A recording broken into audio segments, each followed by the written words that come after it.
নৌপথে ঈদযাত্রার খবর জানাতে সদরঘাট লঞ্চ টার্মিনালে আছেন সহকর্মী শাহিন আলম। সরাসরি যাচ্ছি তার কাছে। শাহিন, পবিত্র শাওয়াল মাসের চাঁদ দেখা গেছে, অর্থাৎ আগামীকাল ঈদ উল ফিতর। শেষ মুহূর্তে পরিবার পরিজনের সঙ্গে ঈদের আনন্দ ভাগাভাগি করতে সদরঘাট লঞ্চ টার্মিনালে ভিড় করছেন ঘরমুখ মানুষ। আমরা এখনও দেখতে পাচ্ছি যে দূর দূরান্ত থেকে লোকজন আসছেন এবং বিভিন্ন রুটের যে গন্তব্যে ছেড়ে যাওয়ার উদ্দেশ্যে যে লঞ্চগুলো দাঁড়িয়ে আছে, সবাই যার যার পছন্দ মতো করে সেই লঞ্চগুলোতে উঠছেন। একটাই কারণ যে বাবা মা বা নারীর টানে ঘরে ফেরার যে তাগিদ, সেই তাগিদে কিন্তু তারা ছুটে এসেছেন। শেষ মুহূর্তে যারা এসেছেন তাদের সঙ্গে আমরা কথা বলেছি।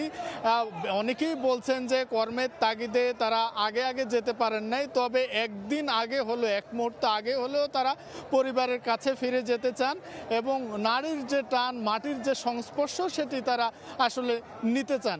যাত্রীরা বলছে যে এবার অন্যান্য বারের চেয়ে অনেকটা স্বস্তিতে তারা ফিরে যাচ্ছেন, কারণ লঞ্চগুলোতে অতিরিক্ত ভাড়া আদায়ের তেমন কোনো অভিযোগ নেই।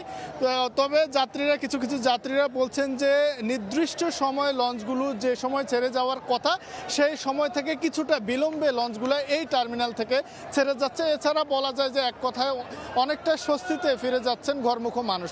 তো এই ছিল আমার কাছে সদরঘাট লঞ্চ টার্মিনাল থেকে ঈদ যাত্রার সর্বশেষ খবর।